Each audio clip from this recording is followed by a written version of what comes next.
sinapagpapun. Ano natin? Shout out, June Ansures. Pilipino. Sa aking pag-endorso, ang tanging hiling ko ay mapanatili ang kanilang katapatan at pagmamahal sa bansa. Ito ang pinakamahalagang katangian ng kandidato na aking tinitignan at pinag-iisipan. Kaya naman, mga kababayan, ang mga sumusunod na individual ay kilala natin sa kanilang kasanayan at sa kanilang serbisyo publiko. Ang una sa ating hanay ay matagal na naging alkalde ng progresibong lungsod ng Mandaluyong. Hinalal din siya bilang kongresista at ngayon siya ay ang maagap at mabisang kalihim ng DILG. Mga kababayan, ang ating Mr. Gawa, Hindi Salita, Secretary Benher Abalos.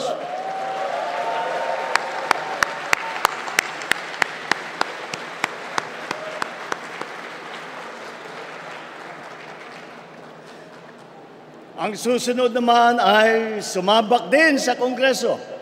Wala sa pulyeto ang pruweba ng kanyang kagalingan. Nasa lungsod na mahusay niyang pinamamahalaan. Mga kababayan, Mayor Abby Binay, hindi pwede ang pwede na, dapat better.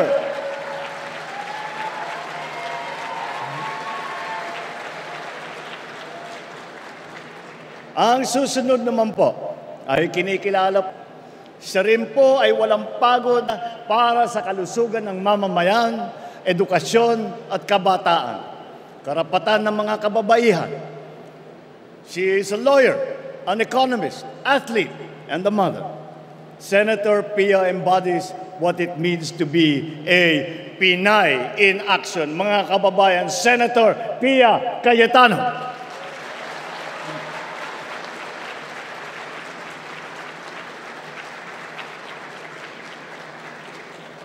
Ito naman ay isang officer and a gentleman na tapat at buong tapang na naglingkod ng lampas 5 dekada sa taong bayan.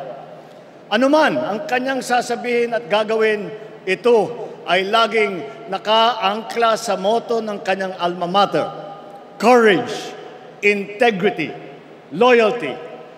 Isa po siya sa tunay na nagsasabuhay sa mensahe ng aking SONA. Ang tama ay ipaglaban, ang mali ay labanan. What is right must be kept right. What is wrong must be set right. Mga kababayan, Senator Ping Lacson.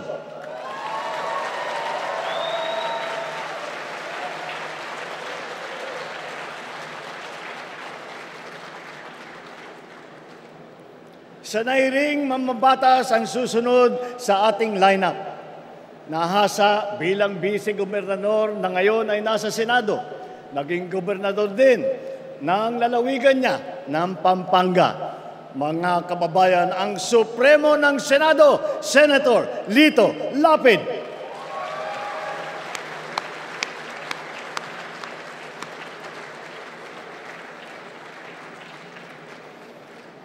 Ang susunod na tagapagtaguyod ng ating bandera ay siya nang yatang pinakamatagal kong kakilala sa hanay na ito.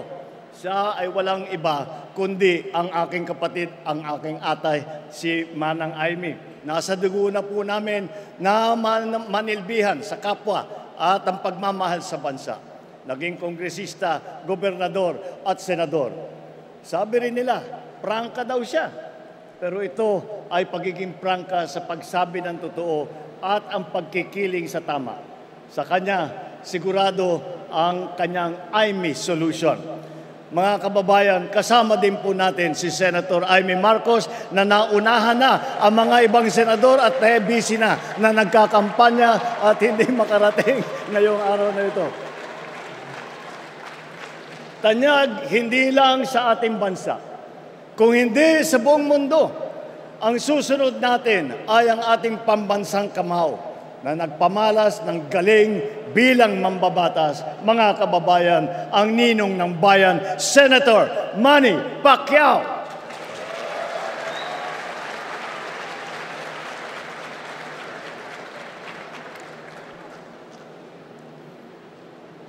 Kilala naman sa marami niyang ginagampanang papel sa iba't ibang larangan.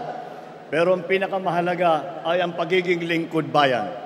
Vice Gobernador, Gobernador, pinuno ng ahensya ng gobyerno, senador, talaga namang action star sa pelikula, action din sa tunay na buhay, mga kababayan, Senator Bong Revilla.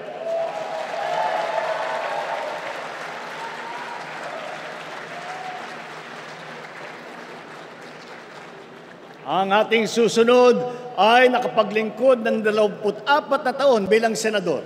Kasama natin sa paglalakbay tungo sa maaliwalas na bukas. Mga kababayan, hindi na po nangangailangan ng introduction ang dating Senate President Tito Soto, maaasahan ng pamilyang Pilipino.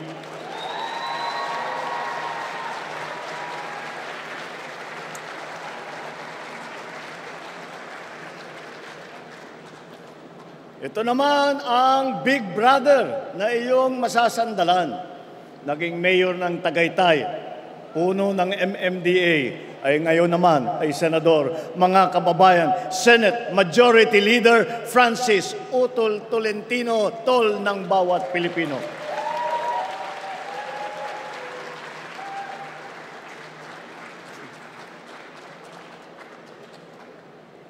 Ang susunod kong ipapakilala sa inyo ay isang public servant na noon ay madalas kong masabihan na ang ama ng saklolo. Kasi ang unang bukang bibig ng mamamayan ay itulfo mo. Nanilbihan bilang kalihim ng DSWD na ngayon naman ay membro ng Kongreso, mga kababayan, Congressman Erwin Tulfo, kakampi ng inaapi.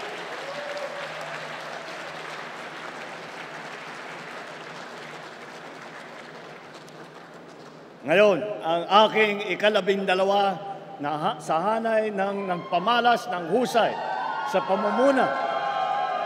Hindi lamang sa pamahalaan, kundi pati sa mga kumpanyang nagbibigay serbisyo sa ating publiko.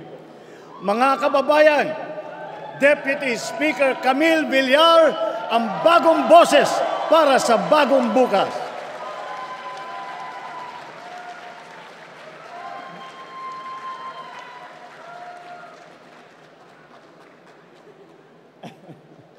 Ika nga, may kanya-kanya tayong abilidad para mapabuti ang ating bansa.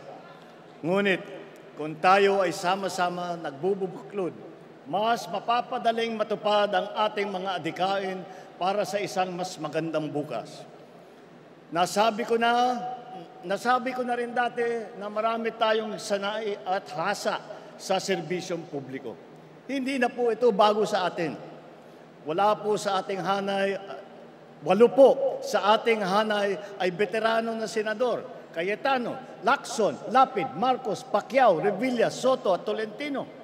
7 ang may karanasan sa Kongreso. Abalos, Binay, Cayetano, Marcos, Pacquiao, Tulfo at Villar. 5 ang nahasa sa lokal na pamahalaan. Si Aimee sa Ilocos Norte, Lapid sa Pampanga, Revilla, Cavite, Binay sa Makati, Tolentino ng Tagaytay, Tito Sen bilang Vice Mayor ng Quezon City. 4 din sa kanila ay nagsilbi bilang miyembro ng kabinete. Abalos sa DILG, Tulfo sa DSWD, Lacson ng Yolanda Rehabilitation Commission, Tolentino sa MMDA. Pagdating naman sa geographical representation, 2 ang tiga Mindanao, Pacquiao ng Bukidnon, Sarangani at Jensan. At si Erwin naman ay lumaki sa Davao Oriental at sa Sulu. Bukod pa ron, ang unang Vicente Soto ay naging senador ay taga Cebu. Ang nanay naman namin ni Aimee ay 100% Waray. At ang 3 malalaking rehiyon ng gitnang Luzon, Kamaynilaan at Timog Katagalugan ay may boses sa ating kupunan.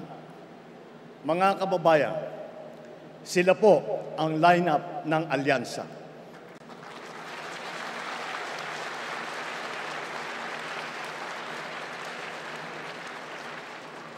Sa kanilang kalidad at karanasan, mataas ang aking kumpiyansa na sila ay ating magiging katuwang sa ating pagsulong at sa patuloy na pag-unlad ng ating bansa. Atin po sila ay samahan at suportahan. Mabuhay po kayo, mabuhay ang ating lineup, mabuhay ang bagong Pilipinas. Sa taong ito, hinihiling po natin sa ating mahal na Pangulo ang isang photo opportunity.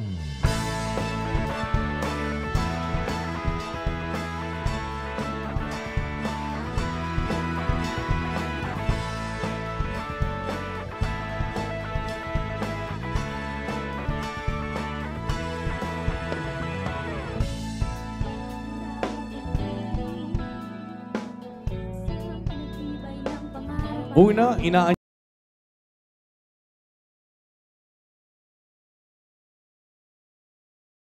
photo. Isang taas kamay photo